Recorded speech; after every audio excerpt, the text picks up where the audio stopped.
Supreme court మాటలను CBI అక్షరాలా నిజం చేస్తుందని వాసిరెడ్డి పద్మ చెప్పారు. నడిపించే సంస్థలా కాకుండా సొంతంగా నడిచే సంస్థల సిబిఐ పేరు తెచ్చుకోవాలని అన్నారు.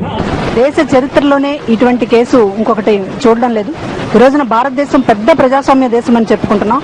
ఆ ప్రజాస్వామ్యంలో నేతి బీరకాయల నెయ్యంతా ప్రజాస్వామ్యంలో ఒక డొల్లతనం ఏంటనేది ఇవాళ మనకు కనపడతా ఉంది. ఇవాళ జగన్మోహన్ రెడ్డి గారి కేసులో సిబిఐ ఒక పక్కన విచారణ చేయదు, మరో పక్కన జగన్మోహన్ రెడ్డి గారిని కనీసం బెయిల్ మీద రానివ్వదు. ఈ రకంగా పెద్ద ఎత్తున డ్రామా ఆడుతుంది. ఒక రాజకీయమైనటువంటి లక్ష్యంతో చేస్తున్నది సిబిఐ అనేటటువంటి. ఈరోజు సుప్రీంకోర్టు ఏదైతే వ్యాఖ్యానించిందో సిబిఐ అనేటటువంటి ఒక పంజరంలోని చిలక, కేంద్రంలో ఎవరు అధికారంలో ఉంటే వాళ్ళ పలుకులు పలుకుతోంది అనేటటువంటి సుప్రీంకోర్టు వ్యాఖ్యానాలు ఏవైతే ఉన్నాయో, జగన్మోహన్ రెడ్డి గారి కేసులో 100% జరుగుతున్నటువంటి కేవలం ఒక ప్రజాక్షేత్రంలో ఆయన ఎదుర్కోలేక, ఓ పక్కన కాంగ్రెస్ ఏమో తన ఉనికి అసలు మళ్లీ అధికారంలోకి వస్తామో రామో అనేటటువంటి భయం వాళ్లకుంది, మరో పక్కన తెలుగుదేశం పార్టీ అసలు తమ ఉనికి కోల్పోతామని వాళ్లకు వణుకు పుడుతుంది. కాబట్టి వీళ్ళిద్దరూ కలిసి ఒక్క జగన్మోహన్ రెడ్డి గారిని ప్రజల నుంచి దూరం చేయడం కోసం ఈ రోజున బరి తెగించి ఒక రకంగా సిబిఐని ఉపయోగించుకుంటున్నారు. తన ప్రాణదాత వైఎస్ఆర్ అంటోంది శిరీష్. ఆ విశ్వాసంతోనే షర్మిలకు సంఘీభావం తెలపడానికి వచ్చామన్నారు. మా ఆర్థిక పరిస్థితిని బట్టి చేయించుకోపోదామండి, కానీ నాకు చిన్నప్పటి నుంచే ఈ హోల్ ఉందండి, హార్ట్ లో హోల్ ఉందండి.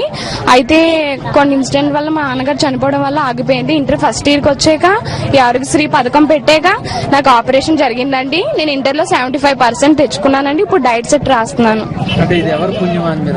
రాజశేఖర్ రెడ్డి గారి పుణ్యం.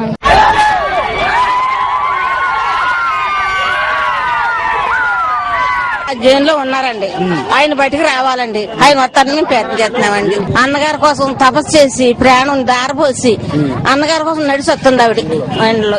ఇలాంటి ఎండలో మనమే నుంచోలేకపోతున్నాం. ఆవిడ ఎలా నుంచుంటదండి?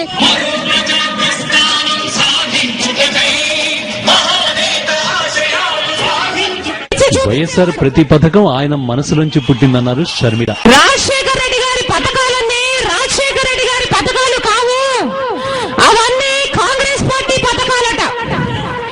మరి అవన్నీ కాంగ్రెస్ పార్టీ పథకాలైతే మిగతా కాంగ్రెస్ పాలిత రాష్ట్రాలలో పథకాలన్నీ ఎందుకు అమలు కావడం లేదో ముఖ్యమంత్రి గారు సమాధానం చెప్పలేదు.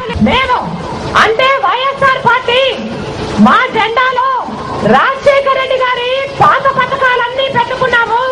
ఎన్నికలు వచ్చిన వేళ మీరు జెండా మార్చుకుని వడ్డీ లేకుండా రుణాలు ఇస్తామని చెబుతారా, లేకపోతే అదే జెండా పెట్టుకుని పావుల వడ్డీకి రుణాలు ఇస్తామని చెబుతారా అని మేము సమాధానం చెప్పాలని అడిగాడు కిరణ్ కుమార్ రెడ్డి గారు. కిరణ్ కుమార్ రెడ్డి గారికి మేము రాజశేఖర రెడ్డి గారి పథకాలను మా జెండాలో ఎందుకు పెట్టుకున్నామో మీ సాక్షిగా సమాధానం చెబుతున్నాం.